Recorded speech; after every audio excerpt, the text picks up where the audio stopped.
அண்மை செய்தியை பார்த்து வருகிறோம். இலங்கையிலிருந்து திருச்சி வந்த பயணியிடமிருந்து 9 கிலோ ஹைட்ரோபோனிக்ஸ் கஞ்சா பறிமுதல் செய்யப்பட்டிருக்கிறது. ஸ்ரீலங்கன் ஏர்லைன்ஸ் விமானம் மூலம் திருச்சிக்கு வந்த பயணியை சோதித்த அதிகாரிகள் 9 கோடி ரூபாய் கடத்தல் கஞ்சாவை பறிமுதல் செய்திருக்கிறார்கள். அது குறித்தான அண்மை செய்தியை பார்த்து வருகிறோம். விவரங்களோடு இணைகிறார் எமது செய்தியாளர் கதிரவன் விவரங்களை வழங்கலாம். வணக்கம் ராசினி.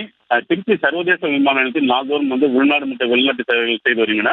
குறிப்பாக சிங்கப்பூர், மலேசியா, ஸ்ரீலங்கா, துபாய் உள்ளிட்ட வெளிநாட்டு விமானங்கள் வரும் பயணிகள் கடந்த சில மாதங்களாகவே தங்கம் மற்றும் போதைப் பொருட்கள் கடத்தி வருவது அதிகரித்து வருகிறது.